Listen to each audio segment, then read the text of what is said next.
sesión de hoy.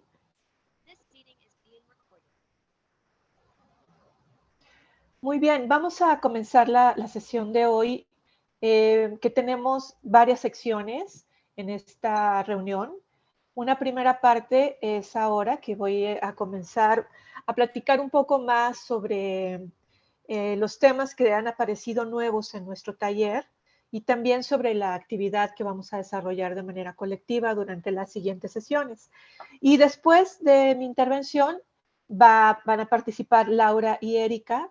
Cada una va a exponer su proyecto. Son proyectos muy diferentes y eso es muy importante.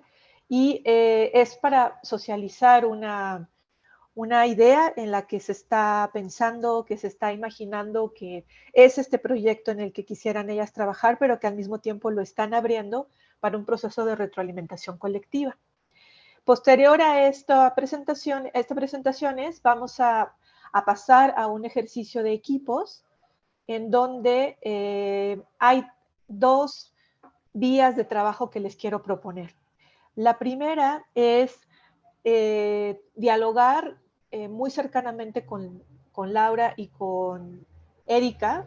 Cada equipo va a tener, digamos, ese nombre, el equipo Laura y el equipo Erika, porque son los proyectos en los que nos vamos a estar basando.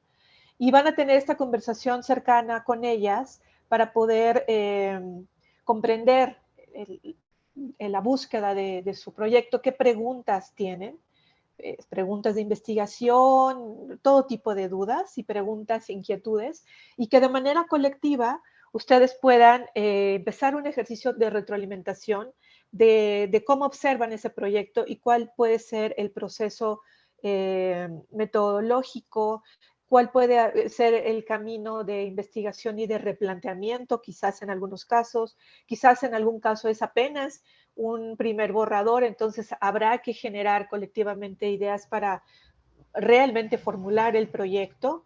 Es decir, es jugar de manera colectiva para que todo lo que hemos aprendido desde el primer seminario con Irina hasta el momento, todo pueda un poco ser bajado a una conversación en relación a una problemática planteada o unas preguntas planteadas por cada uno de estos proyectos. Y en una segunda parte, también quiero pedirles que jueguen un poco siguiendo las pautas que nos ha mostrado Donna Haraway. Ya saben, Donna Haraway es bióloga, pero también es historiadora de la ciencia, y yo creo que de alguna forma también es artista y un poco etnógrafa, ¿no? Sin saberlo tanto quizás, pero definitivamente tiene este pensamiento de artista. Y tiene esta combinación, ¿no?, de perfiles, de una formación científica en biología, luego una formación humanista en historia de la ciencia, que le permiten justamente a Donna Haraway generar estos planteamientos que son, que tienen una dimensión filosófica, que son críticos, pero que consideran elementos también de la ciencia. Y con Donna Haraway hemos aprendido varias cosas, y una de ellas es la importancia también de la fabulación, de este pensamiento que imagina y de este pensamiento que produce relatos. Y justamente en este último libro del cual hemos hablado, que también voy a estar escaneando y voy a subir a sus carpetas partes del libro para que lo puedan revisar.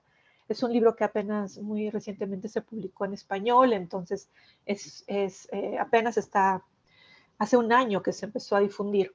Y bueno, y otros materiales. El punto es que con Donna Haraway hemos aprendido que contar historias y fabular es una manera muy importante para movilizar también los paradigmas de la propia ciencia.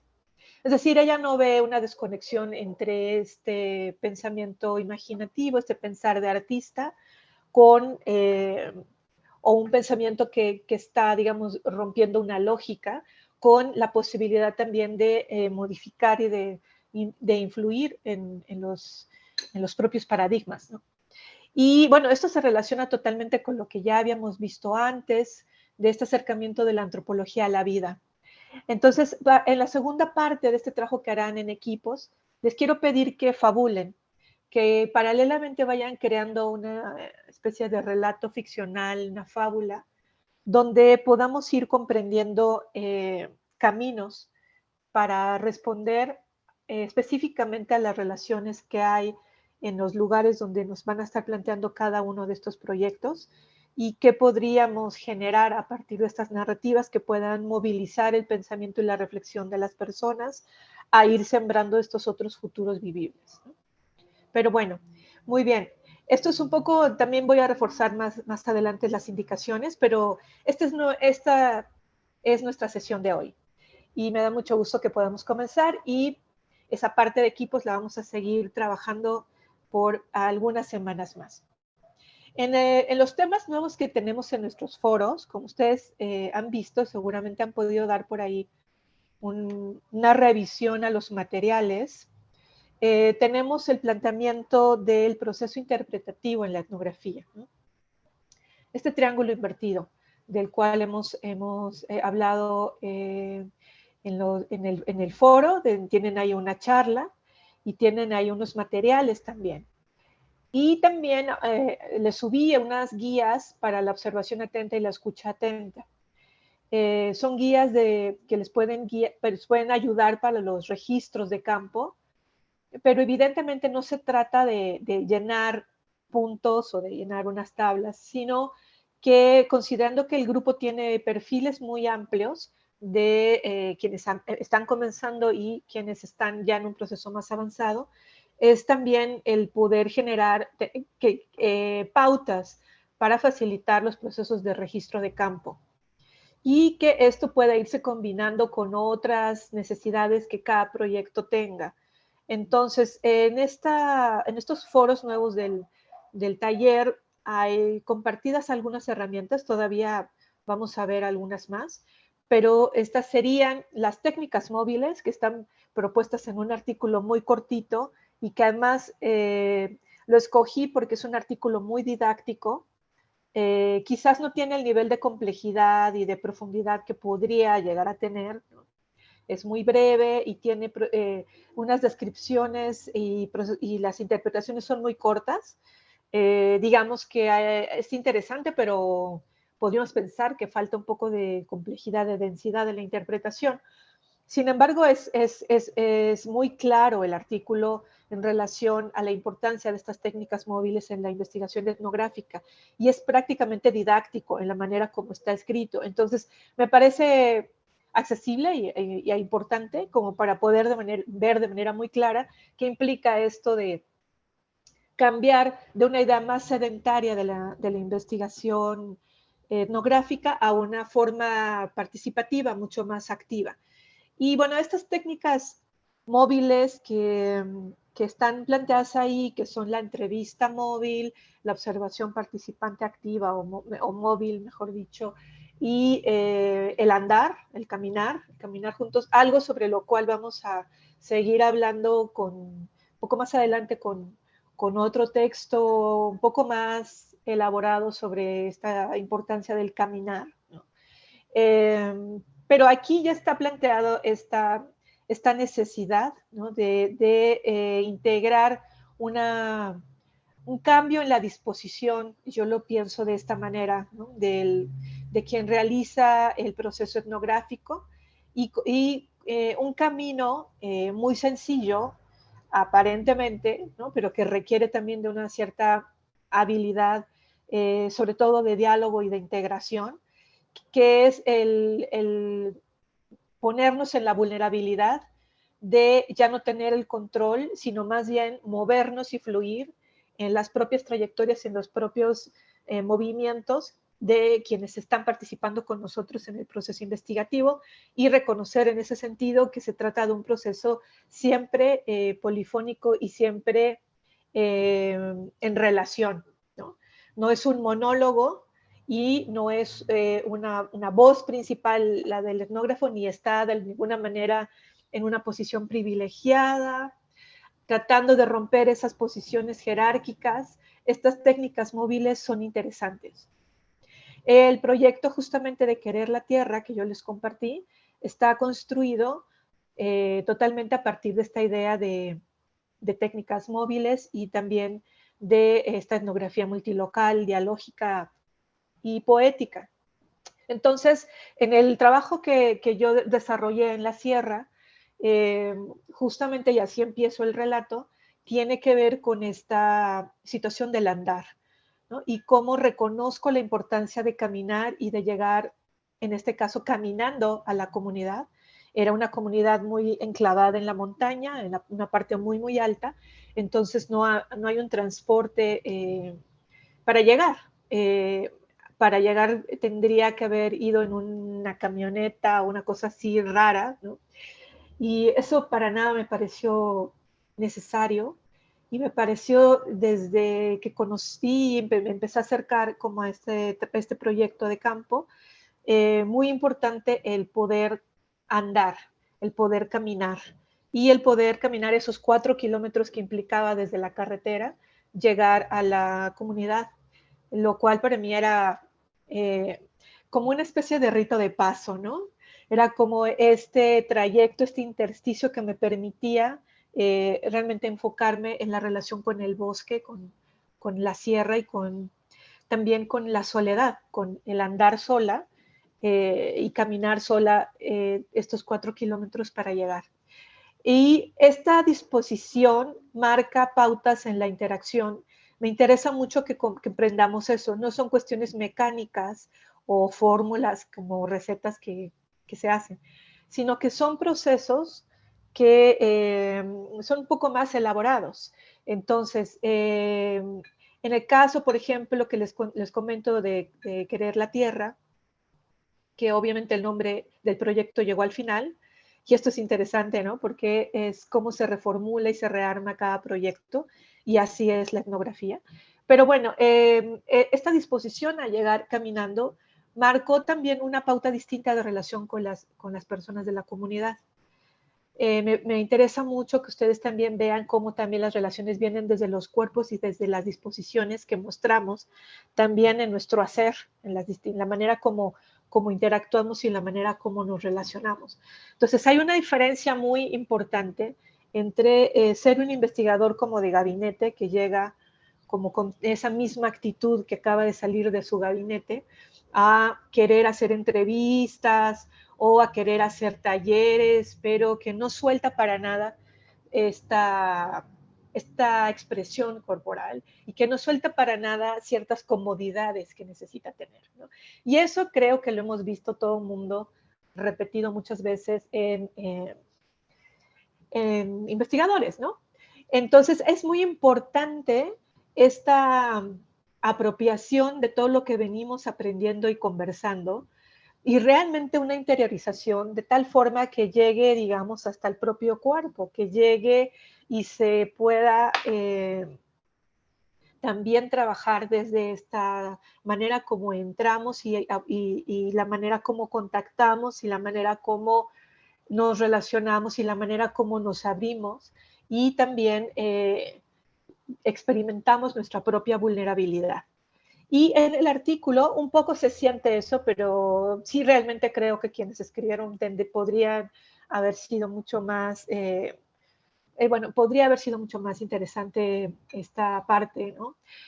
Más también, más profunda, más elaborada, pero igual es un trabajo corto, es un artículo breve, pero muestra ya un poco como esta vulnerabilidad que hay al momento en el que se define el, el, ir haciendo estas conversaciones mientras se camina y mientras se recorre la ciudad con estas personas que son vendedores ambulantes, que son personas que están ganándose la vida en la calle. Y generar una etnografía que también hable de la gentrificación, en este caso, donde a través del seguir estas trayectorias y las experiencias, las vivencias y estas formas de conversación activas que permiten experimentar también el territorio, la propia ciudad, el lugar en toda su complejidad, y también comprender las formas de discriminación y de marginación que generan los procesos de gentrificación, y que es uno de los puntos, digamos, claves de la etnografía que se presenta, con esta intención de darnos una visión muy experiencial, muy vivida, de los trayectos de las personas que buscan vivir a través de un trabajo informal en una ciudad muy grande que lleva un proceso de gentrificación muy agresivo. Y esto es algo que podemos reconocer en muchas de nuestras ciudades y es algo que está sucediendo cada vez más. Y obviamente tiene que ver con toda la cuestión ecológica y obviamente tiene que ver con todo esto que hemos visto de una indiferencia y de una situación pues capitalista y agresiva, ¿no? En los procesos de gentrificación, cómo cambian la concepción del espacio público, ¿no?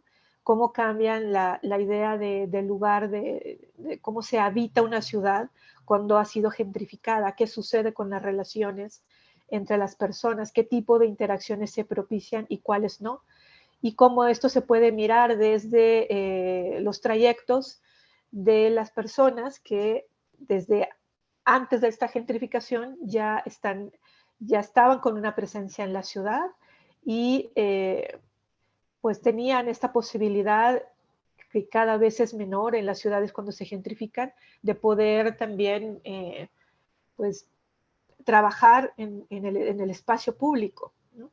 Y esto es un tema que toca algunos intereses también de quienes participan en el grupo, que están trabajando más con una visión urbana y esto también me parece interesante, ¿no? Poder enriquecer el taller con una perspectiva de esta etnografía vista en un entorno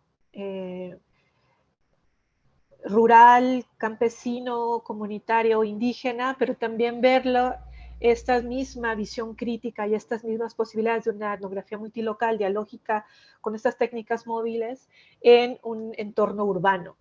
Entonces, bueno, este planteamiento que digo, el artículo es bastante didáctico porque nos muestra fragmentos de las interacciones mientras está en movimiento con procesos reflexivos interpretativos. Y ahí es donde entra esta idea de la triangulación. ¿Qué tan lejos podemos llevar la triangulación, esta idea del triángulo invertido en la etnografía? Realmente es una situación de la disposición que tengamos también puede ser la experiencia, a profundizar y realmente conectar con distintos niveles, tanto conceptuales y teóricos como empíricos. Y la propuesta del triángulo invertido es muy interesante porque más allá de lo que se hace en ciencias sociales, que es triangular tres distintos enfoques teóricos o a tres pensadores, etcétera, en el triángulo invertido se reconoce un movimiento constante entre los vértices y se reconoce, digamos, este cambio, este flujo, donde puede haber, por decirlo así, múltiples triángulos invertidos, ¿no? Múltiples momentos en donde se conectan aspectos de la reflexión empírica en relación a lo que sucede y en relación a las voces, a la polifonía de la interacción, con aspectos conceptuales, con también la propia experiencia y el propio bagaje, las propias trayectorias de quien investiga. De tal manera que sí es importante el sujeto que investiga. Y por eso, y eso es algo que, digamos, en la antropología ha sido durante mucho tiempo se borraba, después ya no, después, o sea, ha sido este ir y venir, pero actualmente está muy claro que es, de hecho, fundamental el trabajo, digamos, desde el punto de vista del trabajo subjetivo y que, por lo tanto, el entrenamiento, por decirlo así, del etnógrafo también se convierte en un asunto relevante. Y por eso es que de alguna forma yo he insistido también a lo largo de estas semanas en que también estamos hablando de un cambio en cada una de ustedes y en cada uno de ustedes. Es decir, nos importan las personas. No se trata como de repetir formulaciones o de definir bien los conceptos solamente como algo como por fuera, sino se trata realmente de conectar esos conceptos y estas ideas con nosotras, con nosotros, y de ver qué sucede ahí, de ver qué pasa y cómo lo relaciono con mi propio devenir, qué pasa y cómo lo relaciono con mi propio ser y estar de este momento. Y por eso Aris no está ahora con nosotros, pero ella participó en los foros y decía algo muy bonito, ¿no? Decía cómo a través de esto que estoy aprendiendo puedo verme a mí de manera distinta en mis propios proyectos y en mis propios procesos de trabajo. Y ese cambio cualitativo es un cambio muy importante. ¿Por qué? Porque si la subjetividad de quien investiga es uno de esos vértices, es muy importante el trabajo con la persona, es muy importante que la responsabilidad que tiene el etnógrafo consigo mismo, es muy importante esa dimensión ética que nos hizo ver Bakhtin, ¿no? En donde yo puedo hacerme responsable también de mis acciones, de mi disposición y de mi habla, de mi discurso. Y me hago cargo también de mi propia reflexividad. Y porque sé que está formando parte del proceso investigativo y porque sé que esto está en relación con esa complejidad que se está desatando y porque sé que mi presencia siempre va a influir y nunca es neutra. Entonces, desde ahí es que se propone esta idea del triángulo invertido, que no plantea ninguna jerarquía, por eso está invertido. Bueno, es la idea, ¿no? Es una solución visual que me parece interesante y que en muchos casos podríamos verla casi como que todo el tiempo se está moviendo. Y bueno, estas formas de triangulación van ocurriendo en el proceso, se van dando en el proceso, no es algo que ocurre al final cuando vemos ya todos nuestros materiales y al final triangulamos, es algo que se va dando en el proceso, porque la etnografía es un método de investigación cualitativa que es absolutamente flexible y cambiante, ¿no?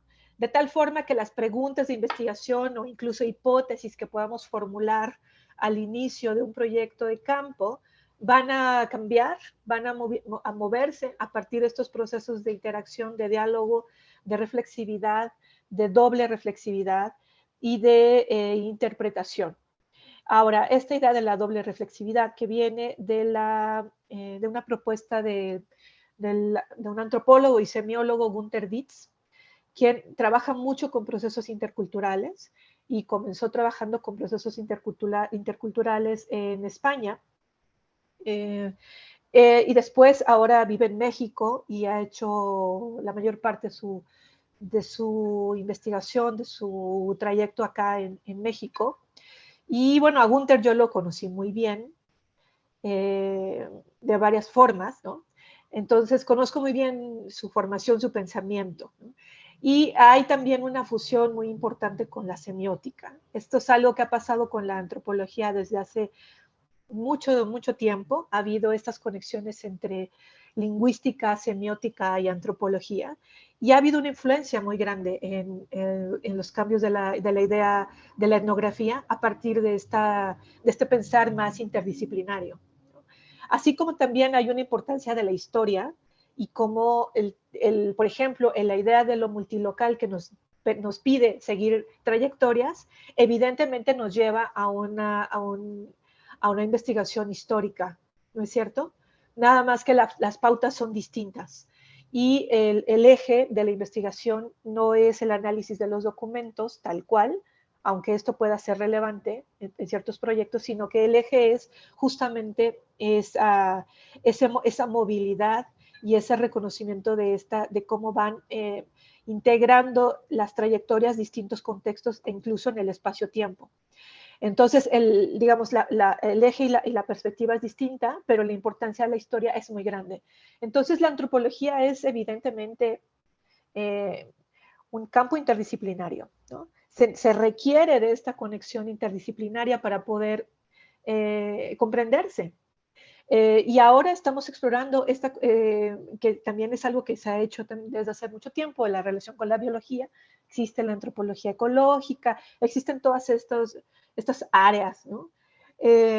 Nosotros ahora estamos comprendiendo el método de investigación etnográfica y reconociendo cómo ha cambiado a partir también de estas conexiones interdisciplinarias. Y bueno, volviendo a la doble reflexividad de Günter Dietz, en su vinculación con la semiótica y el análisis del discurso y toda esta cuestión, Gunther reconoce que en estos procesos de campo que involucran aspectos multiculturales o interculturales, se vuelve muy necesario dar un énfasis a la parte dialógica. Y él plantea que la etnografía en estos contextos puede muy bien comprenderse como un proceso de comunicación intercultural. Y a mí me parece muy interesante. Hemos visto varias definiciones de la etnografía, ¿no? Como descripción densa, como esta forma de sensibilidad migrante, ¿no? Como este proceso dialógico multilocal, como este proceso móvil de seguir trayectorias, pero también Gunther dice en ciertos procesos también la etnografía tiene que ver con una forma de comunicación intercultural, lo cual implica una necesidad de escucha, ¿no?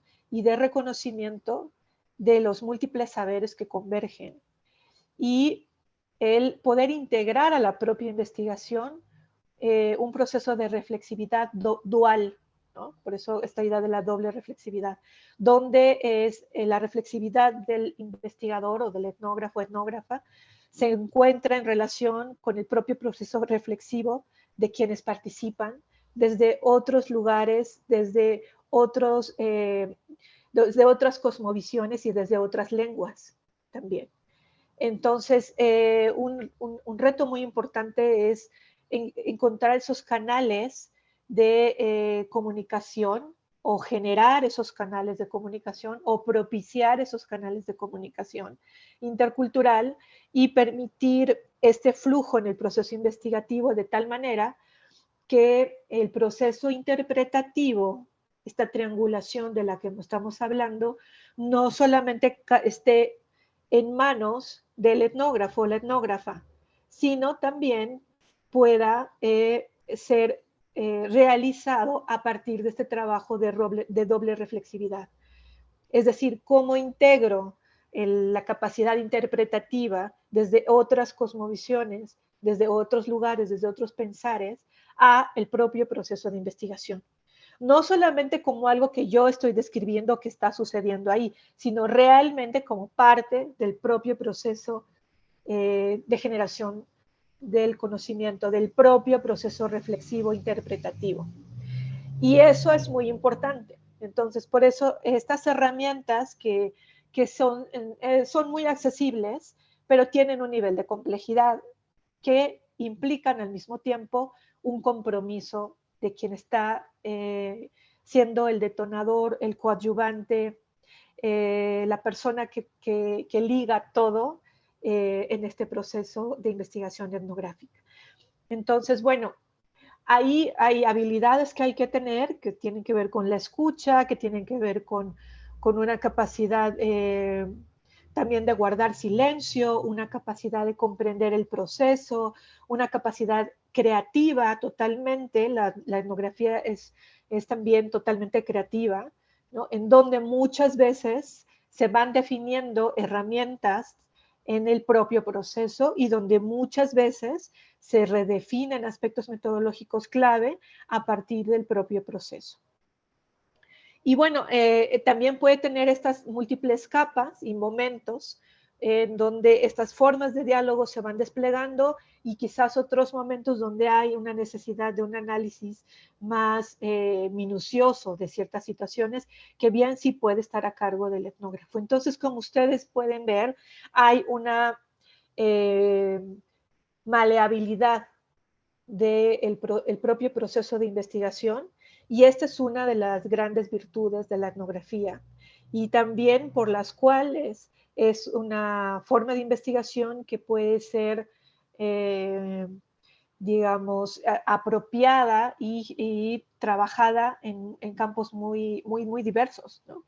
Y que da resultados muy interesantes de esta forma, ensamblándose a otros procesos de trabajo y también con esta capacidad de ensamblaje a poder dialogar en distintos niveles y de distintas maneras. Entonces, ¿hay una dimensión teórica? Sí la hay. ¿Es necesaria? Por supuesto que la hay. ¿Hay un marco conceptual que es importante? Lo es. Y podríamos, por ejemplo, ver en el artículo de estas derivas, de estas caminatas en la ciudad de Barcelona, esas técnicas móviles del texto que estamos refiriendo, podríamos pensar, por ejemplo, hay una serie de referencias que están haciéndose todo el tiempo a la concepción del espacio público y tal cual, pero podría haber sido distinto si, por ejemplo, se hubiera integrado la visión del lugar de Tim Ingold, que no está trabajada así. ¿Qué hubiera pasado si además de lo que se analiza como espacio público ahí, se integra esta perspectiva del lugar de Tim Ingold? Evidentemente el proceso interpretativo se modifica, ¿cierto? Entonces, esa es la importancia de este triángulo invertido, que podamos ir ubicando cómo cada vértice de este triángulo tiene su dimensión y su importancia, y que es prácticamente un arte de quien investiga el poder ir haciendo todos estos juegos y al mismo tiempo ir propiciando este proceso de integración, de diálogo, también desde su cuerpo, como lo vemos ahora en las caminatas, en todas estas formas de también vulneración, a abrirse a otro tipo de posibilidades de colaboración y de conversación. Entonces, bueno, ahí vamos sumando a la comprensión de lo que implica el proceso etnográfico y su maleabilidad, su flexibilidad para poder dialogar con múltiples campos disciplinares y trabajando siempre con esta perspectiva relacional que es, digamos, la perspectiva que estamos proponiendo y es la contemporánea. Y por esta visión transdisciplinar nos ayuda mucho a flexibilizar y también nos ayuda mucho también al mismo tiempo a hacer más complejo y más elaborado el proceso de análisis. Y yo pensaría también más relevante sus resultados.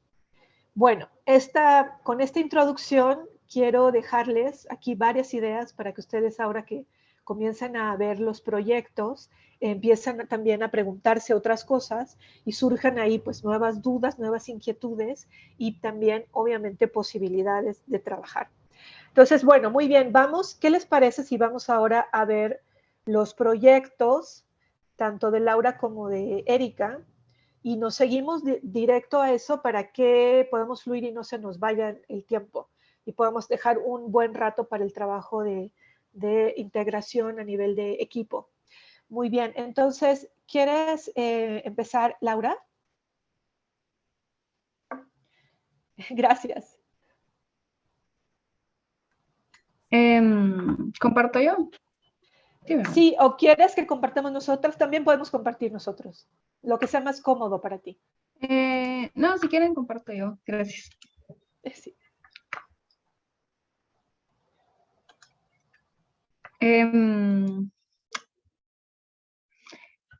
Gracias por el espacio, por la apertura también de todos y todas de escucharme, y estoy muy emocionada de compartir el proyecto porque, pues como le contaba a Patricia hace unos días, me fui dando cuenta de que es un proyecto que llevo trabajando ya hace unos años y que todo era como parte de estos mini proyectos que iba trabajando, todo era parte de la misma propuesta, y hasta que me obligué o me obligaron a sentarme y ponerle pies y cabeza para presentárselo a alguien, en este caso ustedes, fue que me fui dando cuenta de estas conexiones que tenía. Y, y me disculpo, pues espero darme a entender lo mejor posible porque es la primera vez que digo en voz alta todas estas ideas. Y le puse aprendizajes en la milpa, porque son, refiriéndome a que han sido mis aprendizajes, pero también los aprendizajes en colectivo que se han ido dando en este proceso de buscar historias y respuestas entre diferentes territorios de Ishimuleu, que es la tierra del maíz, como los mayas llamaron a Guatemala, y hay un juego de palabras ahí por la milpa.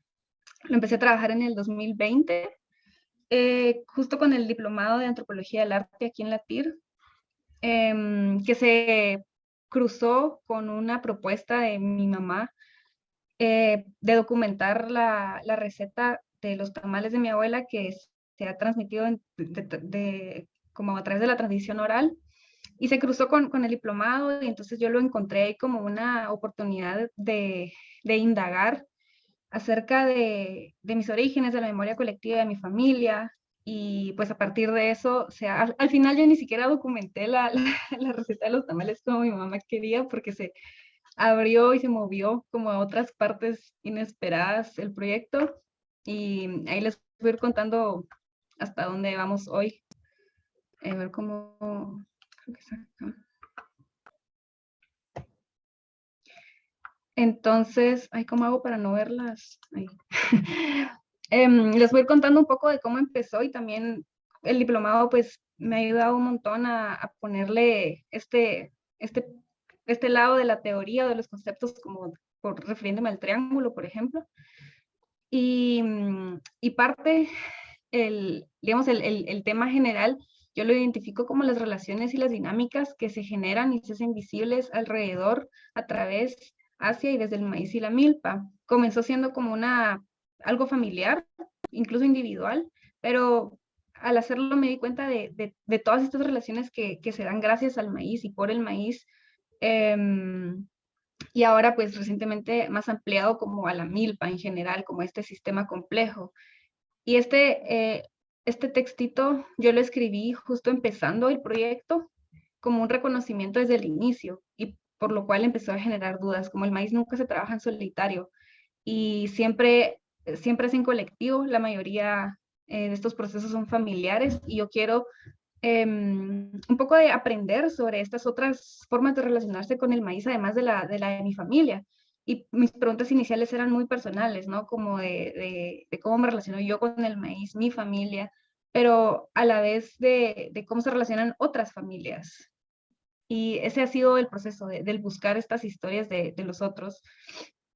Entonces, y aquí esto que les pongo acá es como un poco para simplificarlo, para todas mis ideas sueltas, ponerles como un poco de categoría, y identifico como los sujetos o protagonistas del proyecto a ninguno en particular, sino digamos, y tomando el concepto de los sistemas complejos que trabajamos con Irina, pues sería la milpa como un sistema complejo en donde los roles se negocian, los protagonismos también, y el enfoque son las relaciones, como esos son los sujetos. Incluso yo misma puedo ser el sujeto del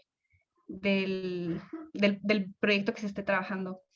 Y a partir de esos han surgido un montón de subtemas que han devenido en el proceso, como temas de la memoria, la transmisión de prácticas, la relación con la tierra, el mundo moderno, digamos, los problemas que enfrenta hoy la milpa, que vienen de la agroindustria, como la soberanía alimentaria, también los roles de género a través de la milpa, la defensa del territorio, etcétera, etcétera. Son un montón de temas que salen a partir de eso y por lo tanto la localización es múltiple porque las historias vienen de muchos lugares y la temporalidad también indefinida. Empezó en 2020, pero sigo acá y probablemente espero pues como seguir encontrándome con otras historias en el futuro.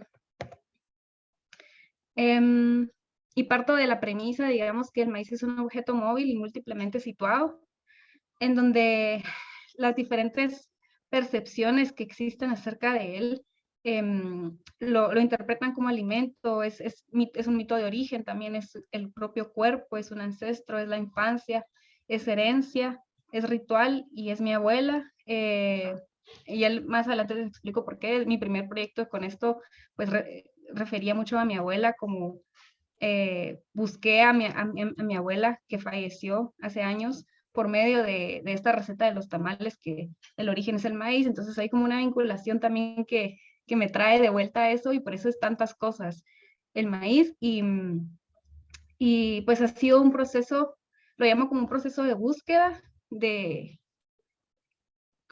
seguir la intuición y la curiosidad, y esto pues inconscientemente trae diferentes devenires, ¿no? De temas y de historias con las que al encontrarme con ellas, pues he entablado diálogos que son parte y comienzan los procesos etnográficos, ¿no? De documentación, de registro y de reflexión sobre ello para culminar, entre comillas, en una creación como artística en este caso, pero no es un proceso lineal para nada y es completamente, no aleatorio, pero como circular, ¿no? Porque va y viene, incluso cuando terminé el primer proyecto, ahora tengo ganas de reabrirlo y volver a replantearlo y como volver a intervenir en él 2 años después. Entonces es completamente circular. También es personal, es sumamente personal y colectivo también, porque en el camino pues me he encontrado con muchas personas que han colaborado desde sus diferentes disciplinas y sus diferentes intereses y el aprendizaje ha sido mutuo y, y atraviesan a todo el mundo quien se involucra. Entonces, y un poco también apropiándome de tu postura del triángulo invertido, Patricia, yo lo opté un poco a cómo las historias se entrecruzan, en este caso la individual, la familiar y la de los territorios que están a mi alrededor, y un poco hacer este cruce entre todas y ver cuáles son las relaciones y las conexiones que hay entre estas diferentes historias, y todavía no estoy en este proceso porque pues quisiera mi anhelo es como seguir encontrando estas historias y luego encontrar las juxtaposiciones que hay entre ellas. Esa es como un poco la propuesta. Y yo la llamo, bueno, es una propuesta de investigación transcreación en el sentido de que parte del análisis cultural, de la documentación, del registro, apropiarse de toda esa investigación y luego transcrearla o como rehacer estos protagonistas, rehacer las historias, pero no de cero, porque parto de los registros y de las cosas que ya existen. Solo es como un collage luego de historias, tanto mías con las personas con las que estoy trabajando. Y es sumamente, con esto de la doble reflexividad que estábamos hablando, a mí me atraviesa un montón esta postura porque no, o sea, lucho en contra del extractivismo, ¿no? Y que el aprendizaje sea conjunto y súper recíproco. Y así ha sido. Ya les voy a contar más adelante, pero por ejemplo, en el caso de un corto documental que elaboramos, en ambos casos, era con comunidad en donde jamás se había hecho una producción audiovisual, pues nunca habían contado su historia fuera de la comunidad o tan públicamente o menos a través del audiovisual. Entonces, para ellos también fue un proceso de reflexión de por qué es importante contar nuestra historia, realmente queremos contarla o no. Y es súper bonito porque justo me reconozco como la detonadora, ¿no? De ese proceso entre diferentes grupos que no se conocían y luego el proceso de reflexión conjunta pues creó el corto que hicimos. Y me gusta mucho, esta frase la encontré escrita en mis notas, no sé de dónde salió, pero creo que es muy acertada en este caso. El documentar es hacer memoria y reorganizar el discurso, un poco como recuperar lo que solo se habla y también traer como el pasado para el futuro, o sea, mediante la hora para el futuro y desde las múltiples narrativas que han sido como un poco deslegitimadas o invisibles. Y cómo estoy entendiendo yo el proceso etnográfico, esto lo voy a pasar rápido porque lo hemos hablado bastante, pero desde la etnografía multilocal y móvil es como desde donde parte la principal, el seguir la memoria, seguir mis intereses, los objetos, la vida, el conflicto ahora, por ejemplo, con esto de la agroindustria, y pues todos los conceptos que se desligan de eso, el vagabundeo que me encanta, la sensibilidad migrante, la interdisciplina y el estar abierta a los caminos y a las propuestas de diferentes grupos. La etnografía dialógica también que ya hablé un poquito de esto. Estábamos dialogando en un grupo en Sololá acerca de justo esto, como estábamos empezando a formular la historia que queríamos contar en el corto. Entonces yo les planteé varias preguntas acerca de su relación con el maíz, justamente, cómo les contaban historias sus abuelos. Estaban participando jóvenes de diferentes comunidades y también 2 abuelos y abuelas. Y el proceso fue bien bonito y a partir de ahí yo supe reconocer que era lo importante para estas personas contar. Y entonces aquí puse el diálogo como proceso creativo porque justamente fue eso. Y luego el arte como registro y a la vez como creación. Partimos de los relatos, de las historias, de las narrativas, de las poesías, y es súper importante para mí trabajar en idiomas locales, entonces inevitablemente luego emplear las traducciones también y aprender sobre otras formas de narrar, y que luego pasa como por el filtro del audiovisual, en donde se plantea cómo proponer esta historia, y al final, pues volvemos a esto de la investigación transcreación, o de la reinvención de los mensajes y de los discursos, y puse collage también porque un poco así ha sido como el mezclar diferentes papelitos y, y crear como un proyecto a partir de múltiples planteamientos. Estas han sido las 3 localidades en las que he trabajado, y la propuesta es crear justo una malla de saberes, como decía Ingold, no tanto una red, sino una malla en este territorio del maíz, y reconocernos entre las diferentes historias y aprender unas de otras para crear una obra más fuerte, como solidificar esta malla. Este es el primer proyecto que realicé con el diplomado, el primer diplomado. Es un fotoensayo o fotolibro en donde yo busqué a mi abuela por medio de la receta familiar, que esa vez la hicimos en conjunto todas las mujeres de la familia, y entonces yo planteé preguntas acerca de cómo recordaban a mi abuela, cómo hacía mi abuela la receta, porque yo no la conocí por muy pocos años, entonces siento que no convivimos, digamos, realmente en este plano. Y también me apoyé del Popol Vuh, que es el mito de creación quiché, y un poco jugando con esto de los orígenes y el maíz. Y bueno, y juego con la fotografía, la poesía escrita por otros como el Popol Vuh, y mis propias reflexiones al respecto.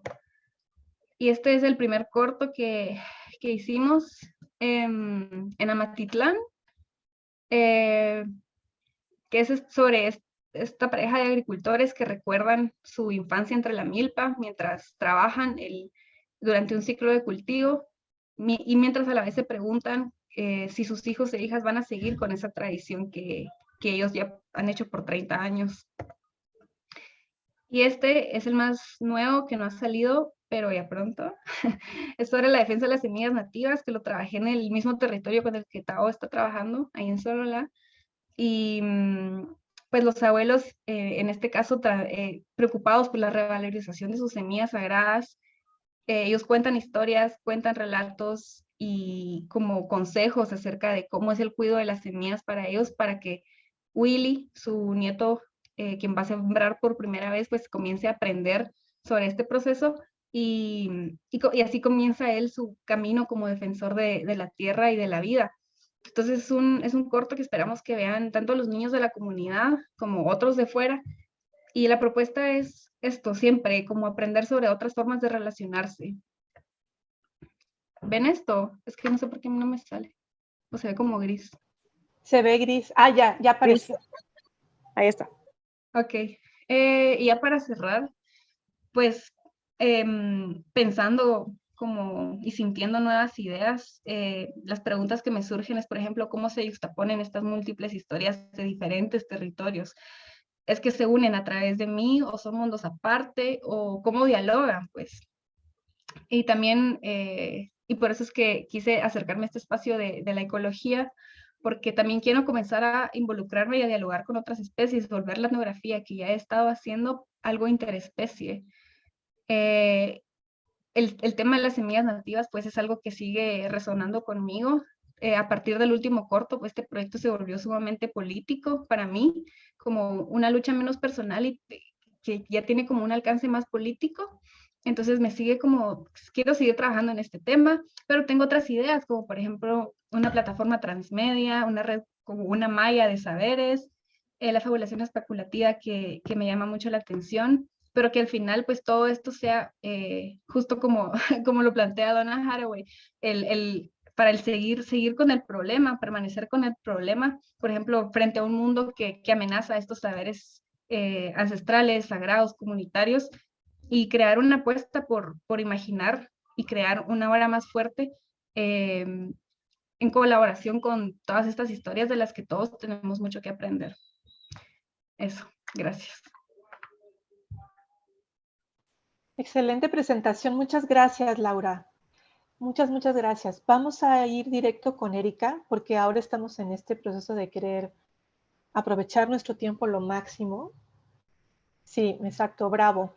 Y vamos contigo, por favor, Erika, con tu proyecto.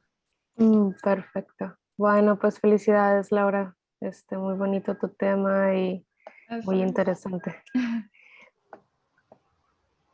Bueno, mi tema está en pañales en comparación al de Laura. Mi presentación es muy cortita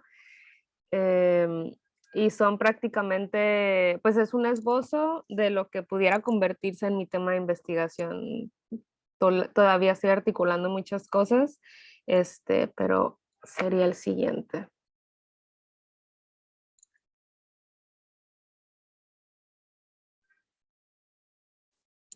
Me parece que ella se está compartiendo mi pantalla.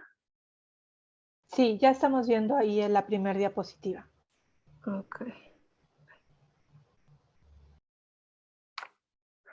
Bueno, pues este tema de investigación se centraría principalmente en el centro de la ciudad de Ensenada. Tal vez podamos empezar con el mapa en realidad. Yo no encontré un mapa así, tal cual como del centro de Ensenada, pero aquí les pudiera más o menos, los pudiera ubicar espacialmente.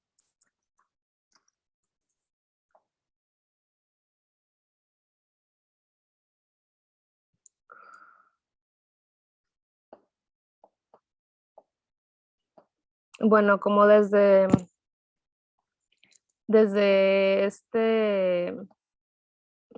esta altura, pues aquí está es como, digamos, por donde llegan los barcos, ¿no? Aquí es una especie de muelle, aquí llegan los barcos, se estacionan, por aquí desembarcan. Esta es una zona muy turística en realidad.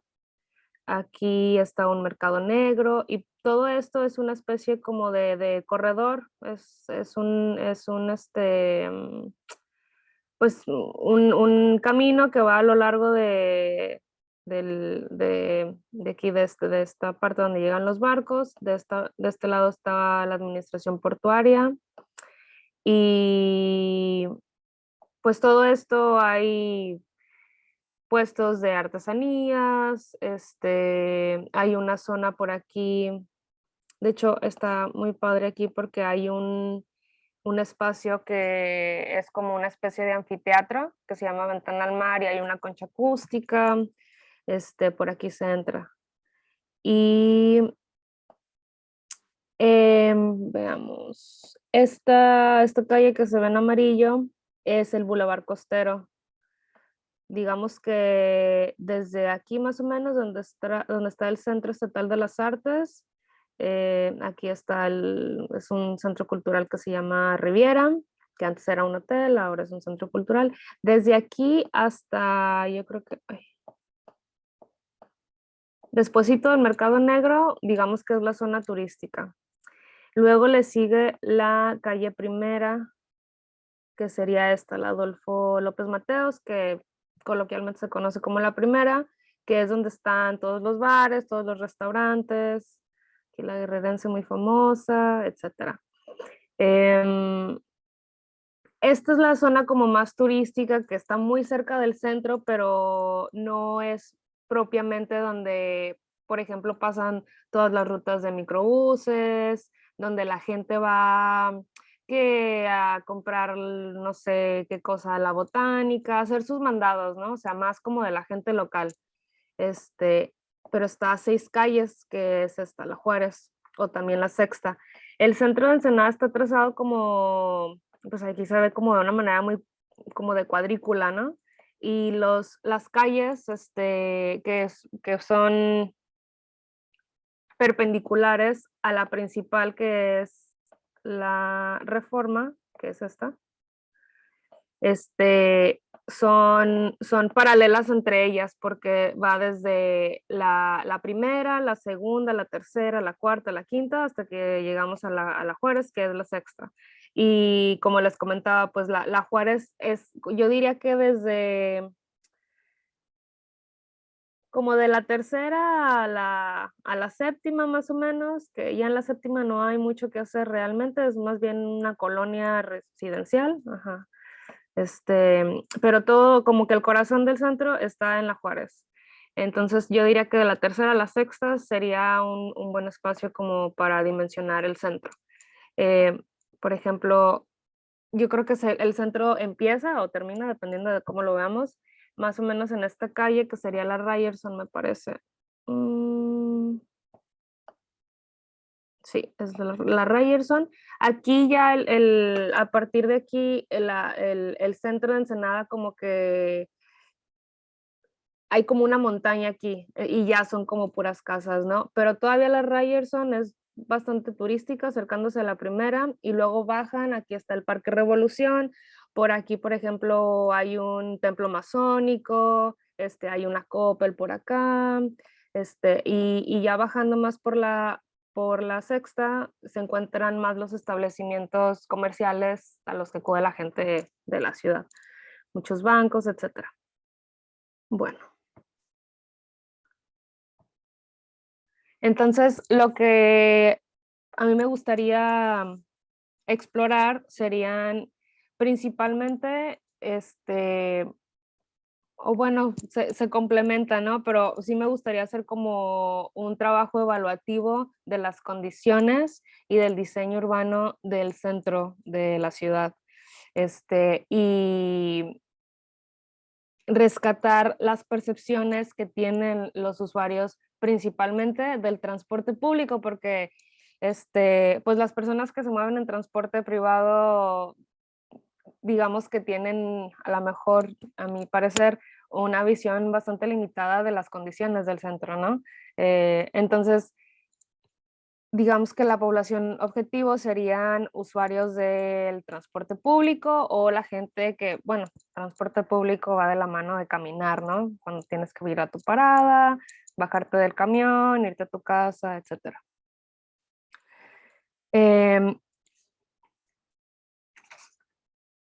Y bueno, el espacio tal cual donde estaría situado el trabajo etnográfico sería el centro de la ciudad de Ensenada.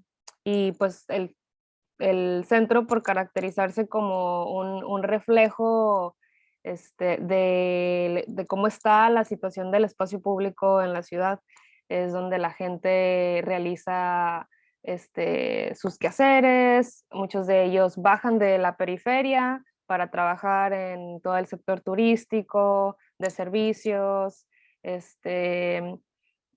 Sería también interesante ahí, como lo comentaba, revisar como los trayectos que hacen estas personas, incluso desde su casa a sus lugares de trabajo o de estudio, y hacer una especie como de radiografía urbana de cómo están estos espacios. Ensenada tiene la característica de que está altamente motorizada. Con este tema de los carros chocolates, es muy fácil adquirir un carro y pues que no esté regulado para nada, ¿no? O sea, muchas personas manejan sin seguro, sin licencia, y la ciudad es pequeña en realidad, ¿no? Entonces ya se están viviendo como muchos embotellamientos en calles donde ni siquiera son avenidas principales. eh, y, y esto, pues, de alguna manera son como indicadores de, uno, cómo está creciendo la ciudad, y otro, qué tanto, o qué esfuerzos tienen que hacer la gente para desplazarse, la gente que no tiene carro, ¿no? Para desplazarse. Bueno, como objetivo general yo planteo analizar el espacio público donde las personas se desplazan en el centro de Ensenada. Para los específicos, como les comentaba, estaría esta categoría como mucho más material de evaluar cómo son estos espacios donde la gente converge, que sería el centro, y esta otra parte a lo mejor un poco más inmaterial, más intangible, que sería conocer las percepciones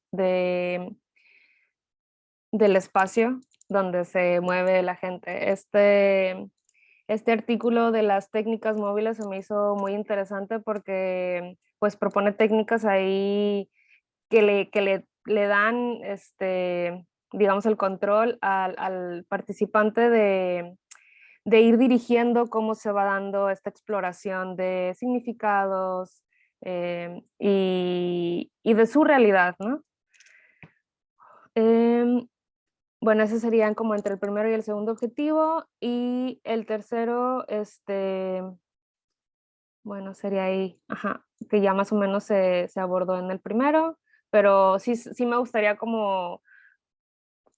mm, como que fuera como un tema un poquito como aparte, por la cuestión de que incluso se tendrían que a lo mejor revisar normativas, que no sé si pudiera como cumplir em, con esta dimensión ecológica, ¿no? Que se tiene que plantear en el proyecto. Lo mío es mucho más urbano y entonces por eso decía que tengo que articular unas cosas, pero el diseño urbano también contempla esta parte de las normativas, que por ejemplo tiene que tener tantos, de acuerdo a la dimensión poblacional, tiene que tener tantos metros cuadrados de áreas verdes. Entonces, a lo mejor este lado mucho más, no quiero decir cuadrado, pero mucho más en cuestión de normativa, ¿no? Eso es lo que es, pues. Y seguramente serían estas caminatas de la mano de los participantes, y me gustaría incorporar lo que se vio en este artículo del Centro de Barcelona con las economías itinerantes, de pues acompañar a la persona en sus trayectos y profundizar en las percepciones que las personas tienen de las condiciones de la infraestructura, la gente que se mueve en bicicleta, por ejemplo, si hay inmobiliario urbano para estacionar su bicicleta, también si bueno o malas las condiciones de Ensenada, hay muchas personas que se mueven en bicicleta y pues es una problemática constante que a cada rato se roban las bicicletas, se promueve mucho como el ciclismo como actividad deportiva o como recreativa, pero se deja un poquito como de lado el potencial que tiene como medio de transporte, ¿no? No es muy,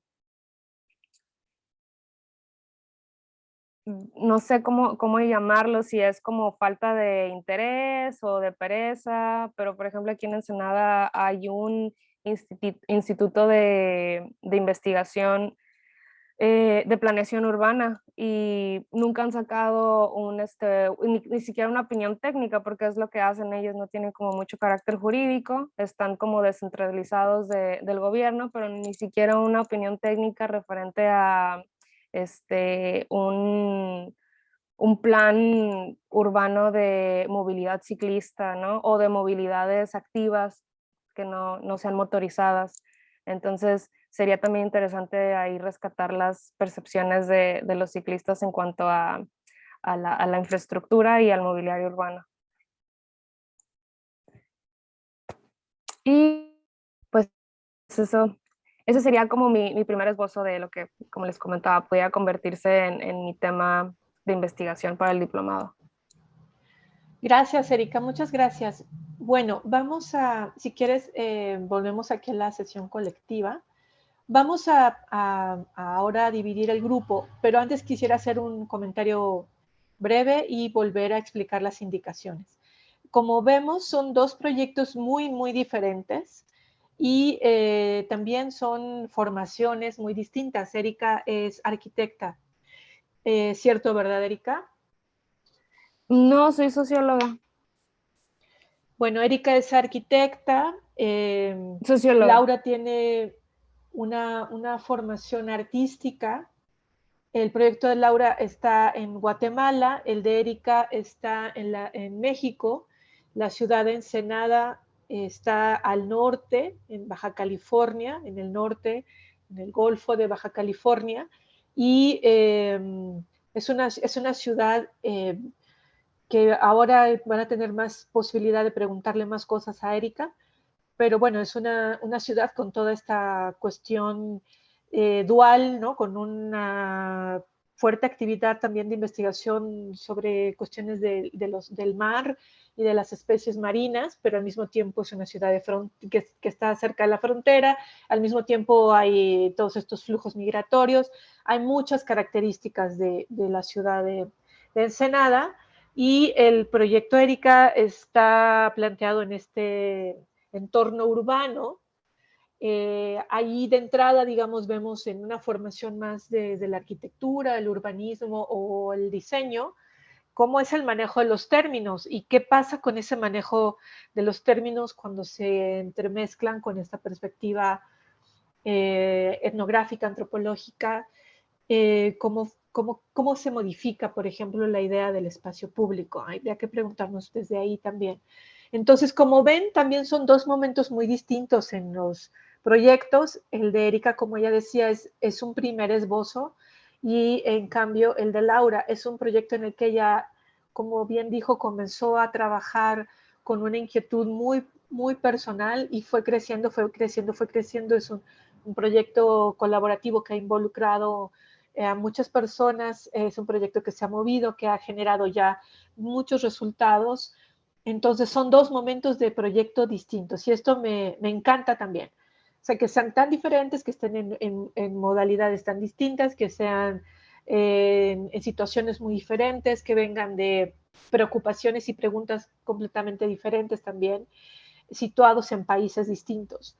Esto nos va a permitir enriquecer nuestro proceso de diálogo, dado que lo que queremos es que en esta parte que vamos a comenzar a trabajar colectivamente, vamos a dividir al grupo en dos equipos, el equipo Laura, el equipo Erika. La idea es que trabajemos de manera colaborativa para, en esta primera sesión, dialogar con Laura, dialogar con Erika, dar nuestros puntos de vista. Por eso es que ahora no estamos abriendo la conversación para hacer eso, lo vamos a hacer en equipos, dar nuestros puntos de vista, nuestras preguntas, y que empiece a desplegarse una conversación en donde estos proyectos puedan enriquecerse con múltiples puntos de vista de qué más se podría desarrollar, cómo se podría enriquecer el planteamiento, cómo podría pensarse la cuestión metodológica, el para qué, los para qué, ¿no? Que son parte de las cuestiones como muy básicas que se generan, y cómo se ensambla eso en una dimensión dialógica, qué posibilidades hay de este trabajo interespecie, por ejemplo, que es algo que ha planteado Laura. Esto también es viable en el trabajo de Erika o no, ¿por qué no lo ha mencionado? Es decir, hay muchas cosas que hay que dialogar en esta primera conversación. Y nuestros objetivos, ¿cuáles son? Uno, fortalecer la comprensión de los conceptos y de la etnografía como método de investigación, de los conceptos que hemos abordado desde esta relación entre la antropología y la vida. Es fortalecer la comprensión de los conceptos a través de este trabajo colectivo en equipo en relación a problemáticas concretas que nos ofrecen estos proyectos. Ese es el primer objetivo, fortalecer esos aprendizajes. Segundo objetivo, retroalimentar los proyectos. y retroalimentarlos de tal forma que puedan tener una continuidad, de tal manera que puedan crecer, generar este trabajo también generoso, ¿no? Para cada proyecto y con cada equipo. Y el siguiente objetivo también sería que podamos empezar a imaginar juntas, el potencial, las múltiples posibilidades y caminos de cada proyecto, ¿no? Que podamos visualizar también su fuerza, que podamos poner cada proyecto en relación a distintas otras situaciones, que pueda convertirse en un proceso, en un proyecto realizable. Y siguiente objetivo es el poder fabular, ¿no? El poder trabajar también con esta idea de fabulación que nos propone Donna Haraway, tal cual, esta fabulación especulativa.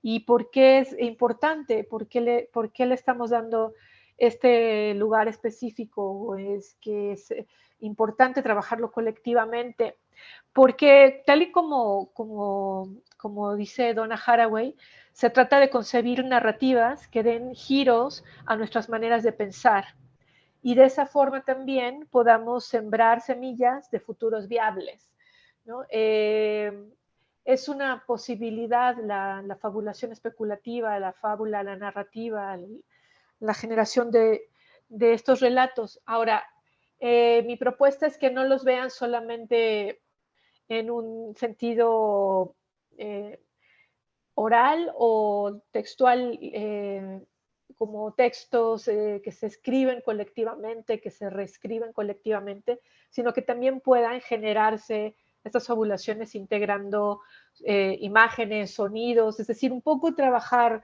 de esta forma más hacia lo lúdico, porque a mí me parece que es un aspecto muy importante para movilizar, precisamente para salir de esta cuestión como más rígida y sobre todo trabajar este tema de la regeneración y el florecimiento, que son conceptos que aborda Haraway también, como posibles, ¿no? Y como muy, muy necesarios en esta situación de transformarnos y de vincular nuestros cuerpos también con los lugares, de generar estas relaciones interespecie. Contar historias, fabular, hacer estos ejercicios de imaginación, de especulación, sin que eso se convierta en una especie de utopía, algo inalcanzable, sino todo lo contrario, como formas de unión entre distintas especies, como formas de unión con los lugares y estas también maneras de fabular nos permiten producir estos parentescos extraños, ¿no? Estas fábulas donde los humanos o los devenires humanos adquieren atributos o aprenden de atributos o se relacionan con atributos o cambian por otros atributos de especies diversas, de especies compañeras, cómo nos modificamos, cómo nos modificamos a partir de estas relaciones con especies compañeras y cómo esto cambia nuestra idea de nuestro propio devenir y quebramos de esa forma esta visión también muy atendida del salvar a las otras especies para conservarlas, sino más bien de buscar estas formas de vivir juntos, ¿no? En esta diversidad y esta comunidad de composta que habla Donna Haraway. Entonces es como un ejercicio dual, un ejercicio de retroalimentación y de fortalecimiento de los proyectos y al mismo tiempo un ejercicio creativo abierto, pero crítico, pero denso, en donde buscamos poder rehacer, rearmar nuestras relaciones y generar, influir en la manera como concebimos los lugares y los distintos devenires que convergen en ello. Entonces, bueno, eso sería. Y ahora, si les parece bien, vamos a hacer este ejercicio hacia los equipos. Voy a prender mi cámara, nada más para que nos podamos mirar un poquito. Vamos a dividir al grupo en 2 equipos y estos equipos van a trabajar a partir de las pautas que les he mencionado ahora y emprendan un proceso de trabajo bastante, digamos, bastante libre y vamos viendo hacia el final cómo se va dando. A cada uno de estos equipos les vamos a pasar un enlace en una carpeta de Drive donde van a tener ahí un Jamboard, una pizarra para jugar, van a tener el propio proyecto que ya se presentó ahí para volverlo a revisar y van a tener un documento en Word ya abierto para que puedan trabajar sobre él. Entonces, es un primer encuentro y también me interesa mucho saber cómo se sienten con este ejercicio y al final que me lo vayan contando, me lo vayan comentando para saber también cómo ir rearmando la estrategia y hacerlo lo más productivo posible, lo más enriquecedor posible, no solamente para los proyectos de Erika y de Laura, sino en general para quienes estamos participando en este ejercicio. Bueno, entonces así quedamos. ¿Les parece bien si ya hacemos en este momento, te pediría, Miguel, si hacemos la división en equipos, por favor?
Estamos de regreso en esta parte, después del trabajo en equipo, para compartir brevemente cómo fue la experiencia y qué fue lo que se dialogó, cómo cambió la idea del proyecto, qué encontraron, qué tanto se conocieron también en esta conversación, cómo intercambiaron, cómo se sienten, qué ideas surgieron, todo lo que quieran compartir, por favor.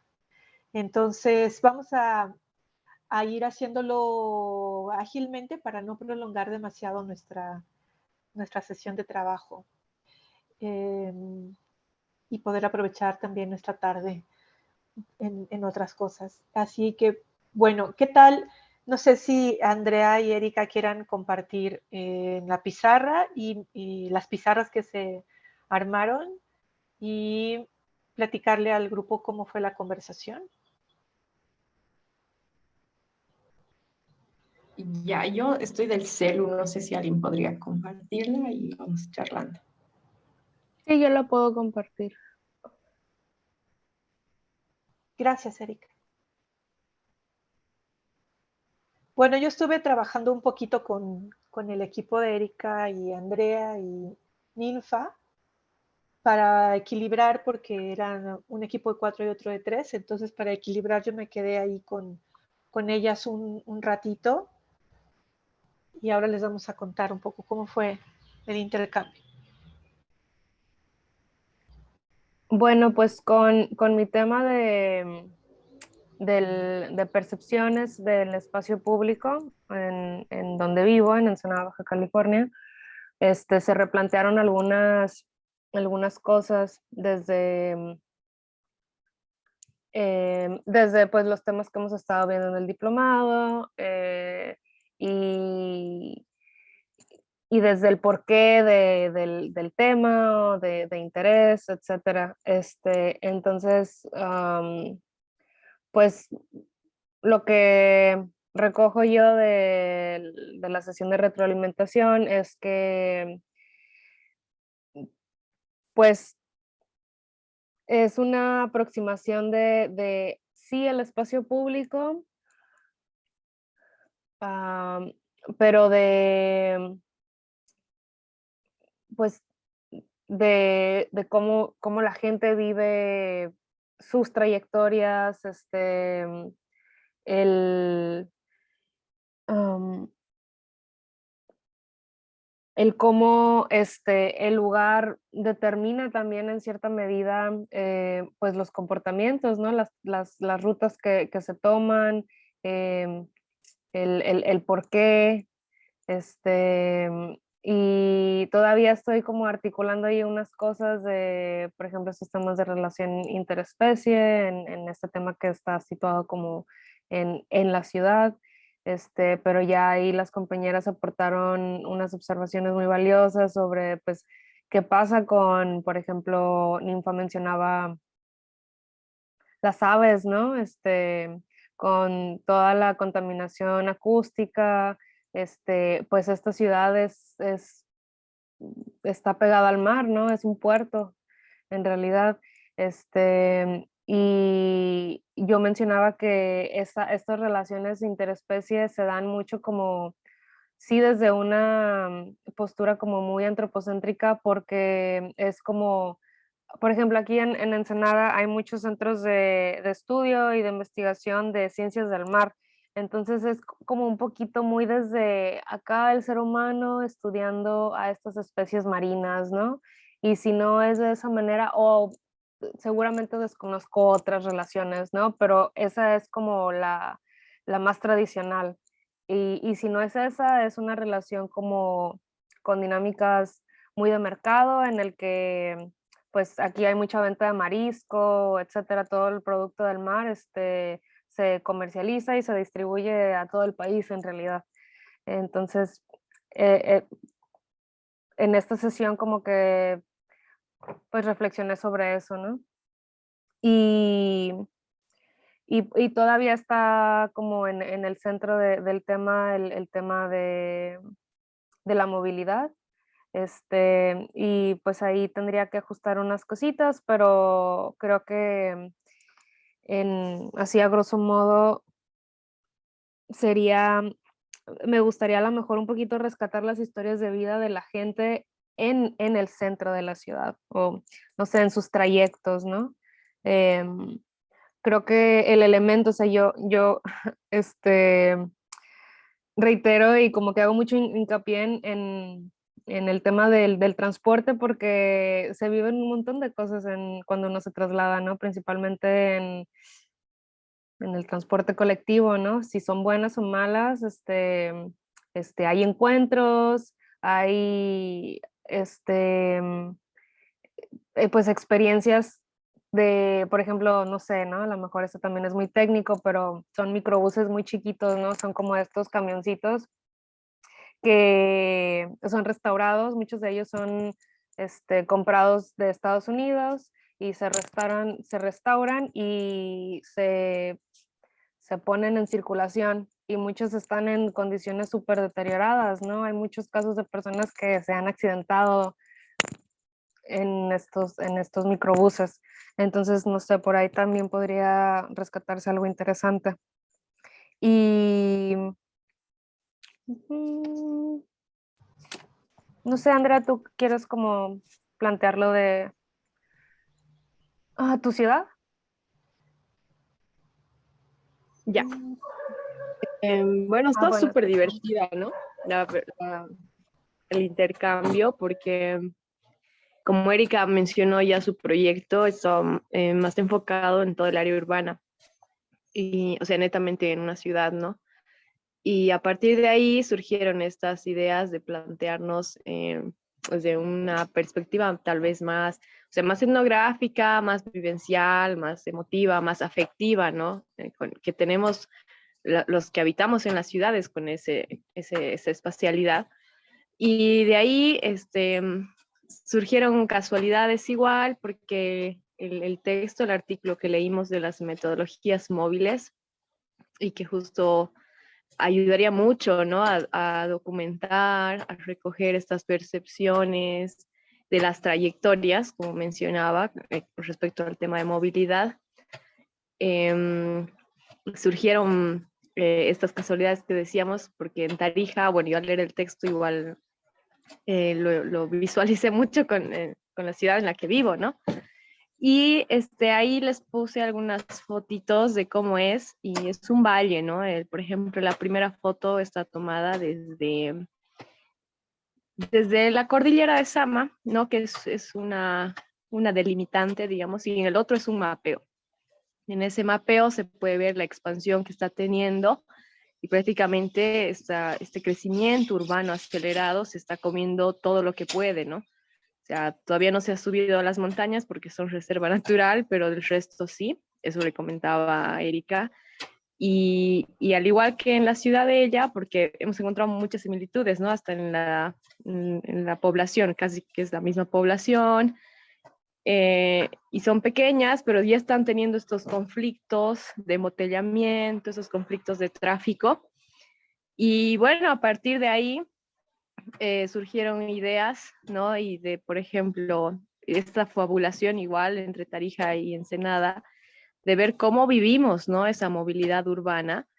Ahí en una de las fotos, por ejemplo, es una vecina de mi barrio, y al igual que decía Erika, esta tal vez injusticia, se podría decir, o esta diferencia que hay, ¿no? Entre quienes tienen auto y quienes no, y cómo nos movilizamos. Y por ejemplo, ahí es la avenida principal de mi barrio. Para el auto no hay acera, y claro, los que caminamos por ahí tenemos que estar como esquivando, además que es de doble vía. Pero hubo un tiempo en que para la consolidación de los terrenos, ¿no? Para que entren al registro y todo, se obligaron a hacer las aceras en otras zonas del barrio, así como en otras zonas de la ciudad. Y entonces, claro, se cementó toda esa área permeable, digamos, que vemos, esa área todavía natural. Se talaron árboles y todo, ¿no? Entonces, de ahí, y con lo de Ninfa, igual que decía, ¿no? Este tema del tráfico y de la contaminación que causan y de lo que afectan a otras especies, surgió ya así espontáneamente, ¿no? Esta idea interespecie, ¿no? De al final cómo vivimos. No se ve en la foto de al lado, donde dice vivencias urbanas interespecies, pero hay una paloma, o sea, son dos palomas que están ahí en esa área. Y es eso, ellas igual buscan, ¿no? Sus espacios, así como nosotros tal vez necesitamos una bicicleta o necesitamos espacios para poder trasladarnos. Ellos igual se mueven, ¿no? Cuando hay su ecosistema, ¿no? Cuando hay áreas verdes, cuando hay árboles, las abejas donde hay flores, por ejemplo. Y así que esta última foto puse de un parque, bueno, en realidad el único parque así lineal, digamos, que hay al borde del río, que ha tratado de mantener esto, ¿no? Y qué lindo sería que la ciudad, o bueno, este planteamiento, este recojo de percepciones, nos conduzcan tal vez a alternativas así, un poco más de esa interrelación entre especies en entornos urbanos igual, ¿no? Así que ha sido muy enriquecedor, la verdad, nuestra sesión. Eso. Sí, ha sido bien bonita porque hubo esa coincidencia entre Andrea y lo que también ella estaba imaginando y lo que planteó Erika. Así es que surgió de pronto esta idea de esa parte de trabajar la fabulación especulativa entre Tarija y Ensenada, jugar con eso y permitirnos trabajar como a la par. Entonces por eso como son como dos pizarras, porque vamos a ir explorando los dos entornos con esta visión de cómo están transformándose las ciudades y las formas de moverse en la ciudad. Y así, a mí me parece que ha sido un intercambio sumamente enriquecedor y divertido también. Ninfa, ¿qué te gustaría agregar a lo que dijeron Andrea y Erika? ¿Te gustaría agregar algo?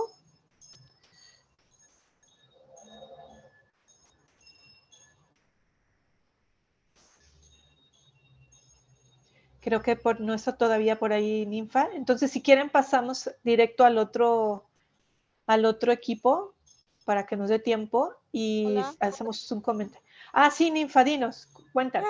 Sí, estoy trabajando, sí, Sí. interesante. Entonces, creo que se ha ido implementando buenos temas al respecto del urbanismo, que estamos viendo que es una complejidad para los seres vivos, así, ¿no? Entonces, esa interrelación que tenemos que buscar y que tenemos que encontrar, o sea, darle una solución, o sea, tampoco aislarlos, digamos, de lo que es nuestro equilibrio, ¿no ve? Entonces, eh, si uno falta, yo creo que pues es como si faltara un miembro dentro de la casa, ¿no es cierto? Entonces, nomás tendríamos que respetar esos espacios y, no sé, pensar en un ordenamiento, no sé de qué manera, digamos, ¿no? O sea, para que ambos estemos ahí, entre, ya sean aves, sean insectos y otras especies, ¿no es cierto? Estemos pues relacionados. Imagina, yo me estoy imaginando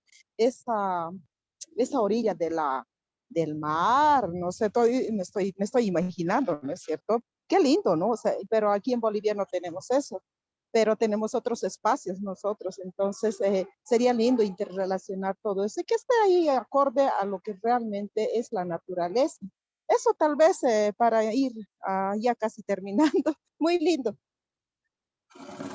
Muchas gracias, Ninfa. Muy bonito tu comentario, muy importante también. Pasamos ya al otro equipo, Laura, Jania, Enrique, Sandra.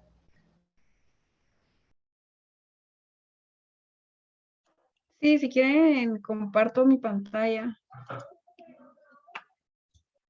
Y puedo también comenzar a hablar, aunque ya hablé mucho, pero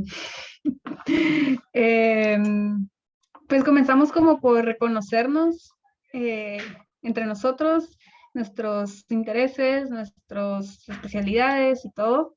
Y descubrimos que somos 3 antropólogos y una bióloga, lo cual afecta a este proyecto de una forma súper rica.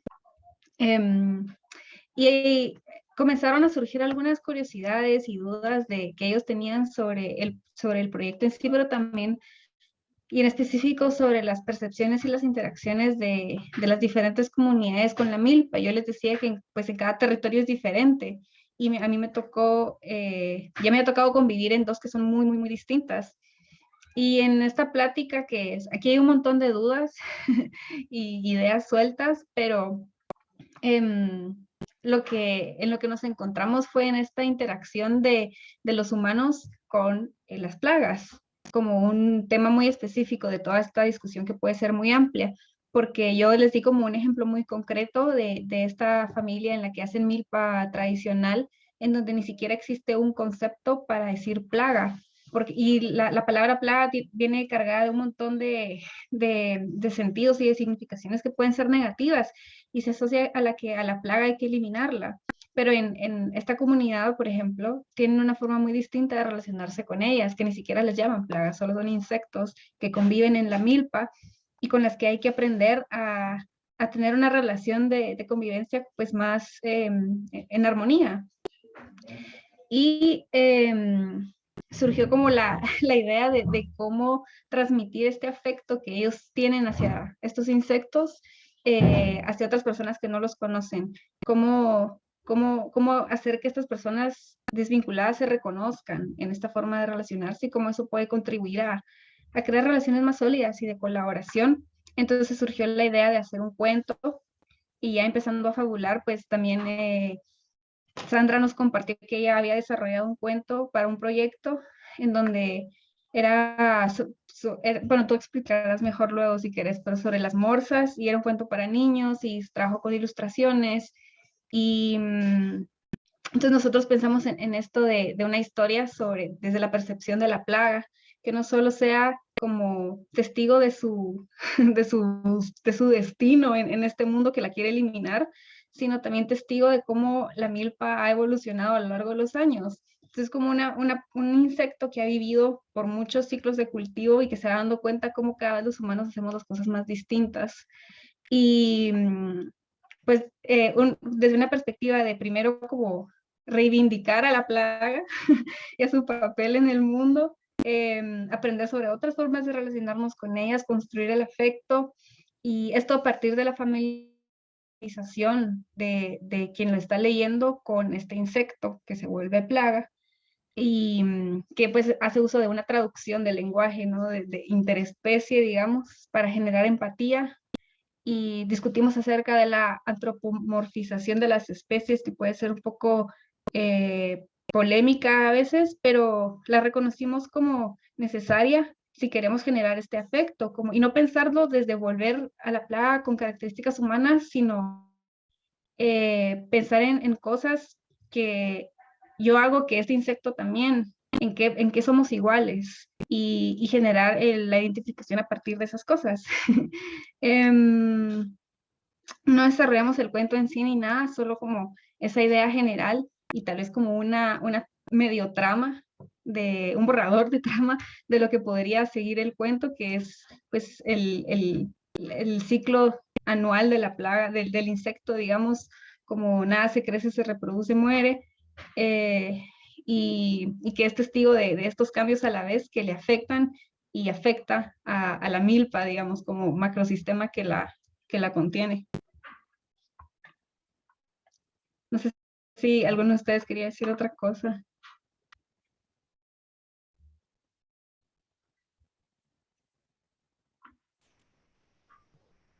¿Qué más? ¿Qué más nos quieren contar? Me encanta esta fabulación sobre la plaga. Está impresionante. Ay, ¿se me escucha? Sí, Jania. Ok, hola, primero que nada, no sé si se me ve, espero que sí, si no, no hay problema. Es que aquí ando lavando. Esto se me hace bastante, se me hizo bien bonito el poder cooperar con todos ellos y, o sea, todos hablando, haciéndole preguntas a Laura sobre lo que está investigando, notar esa relación demasiado personal que tiene Laura con ello. Y pues me gustó por hasta entre nosotros preguntarle, y ella no respondía, pero ella igual construía preguntas. Da la idea del libro de que ella hizo un libro infantil y o sea, la manera en que le encantó a Laura y cómo por medio de ello empezamos a hablar de cómo hacer un libro, o sea, un cuento infantil, se me hizo precioso porque fue una manera de decir, oye, mira, podemos hacer un cuento infantil sobre esto, pero vamos a hablar de la plaga, o sea, de que el personaje principal no sea un humano, como siempre suele ser, o no sea tal vez un animal, no sea alguien que igual se ve afectado en esto, alguien que es complejo y que no es tomado en cuenta y que aparte es visto como alguien, como algo negativo, como el enemigo. Entonces, como que sería reivindicar su papel en esta historia, entonces me hizo bastante interesante y bonito el cómo fuimos construyendo esta historia, aunque todavía no es historia, pero cómo fuimos cuestionándonos la manera de cuál se podría abordar.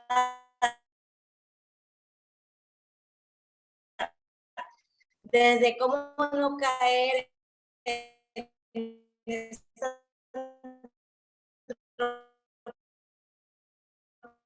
egocentrismo, de cómo no, y todas las ideas, desde la cuestión que compartí de Enrique, la cuestión de la construcción de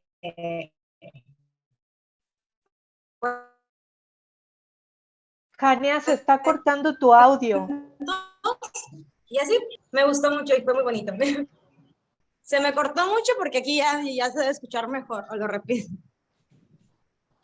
No, está bien, está bien. Okay. Vamos a pasar a ver. Me encanta que estén felices con el proceso, porque eso es el inicio de cualquier cuestión colaborativa, es ese gusto, ¿no? Entonces, Eso me motiva muchísimo. ¿Quién más quiere compartir de ahí del equipo? Enrique o Sandra, ¿algo más que quieran agregar?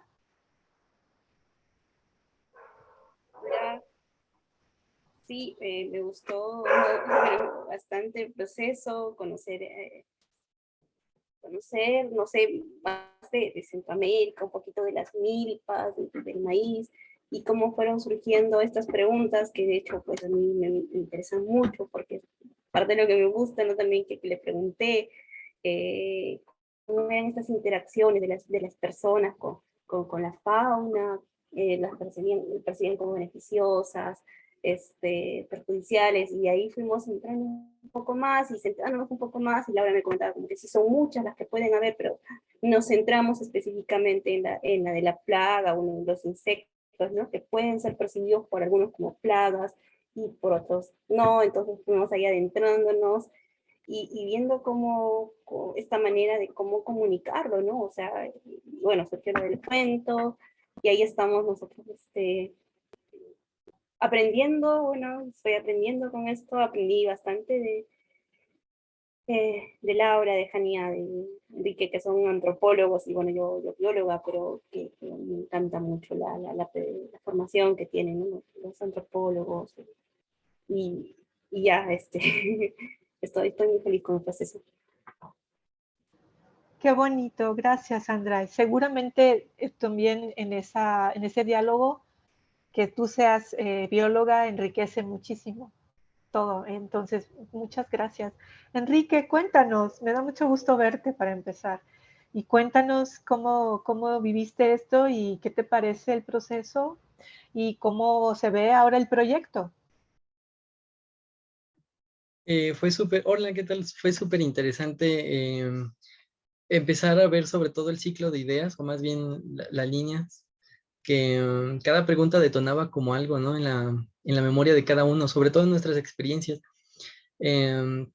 Desde que Sandra ha trabajado con diferentes momentos en donde los humanos tienen que enfrentarse a una especie, o más bien encontrarse, más bien, en lugar de enfrentarse, y cómo la reciben, ¿no? Y vincularlo con la idea de que la milpa es a veces tan compleja, tan delicada, que cada cambio entre las especies que la conforman la reconfiguran, ¿no? O sea, ese momento de cambio y adaptación, creo que fueron las dos ideas que nos llevaron a repensar una historia donde el cambio, pero también desde una perspectiva de alguien tan, a veces minúsculo o a veces tan problemático, que son la categoría de plagas, ¿no? Pero que en realidad son insectos visitantes a veces, y luego ya plagas cuando tenemos monocultivos. Fue interesante, sobre todo conocer que desde distintos ángulos o desde distintas disciplinas o territorios también hay como esas coincidencias. Fue bastante rico. Qué bueno, muchas gracias Enrique por este aporte al proceso que han vivido. Y bueno, la idea es continuar, darle una continuidad, y el próximo sábado, o sea, dejar reposar, por decirlo así, vamos a dejar reposar todas las preguntas que surgieron, todas las inquietudes, las ideas, y las dejamos ahí que estén como navegando en nuestra imaginación.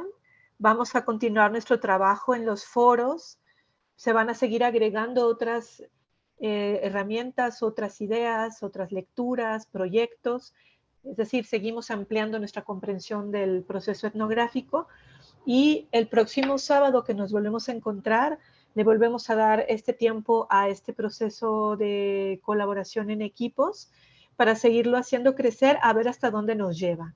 Y hay que dejar que siga creciendo, a ver hasta dónde nos lleva. Tal vez se terminan de escribir estas dos fábulas, la fábula entre Tarija y Ensenada y la fábula de las plagas, y eso nos permite activar algo, ¿no? Nos permite imaginar, quizás también lo dejamos como ya un producto colaborativo entre ustedes, que también se puede llevar hacia producirlo, hacia compartirlo. Hay muchas posibilidades. Y a la par, seguimos aterrizando los conceptos y seguimos cada vez comprendiendo más cómo van estos procesos de investigación cuando se considera la complejidad y estas relaciones interespecie. Muy bien, entonces les mando un abrazo, ya pongo acá mi cámara.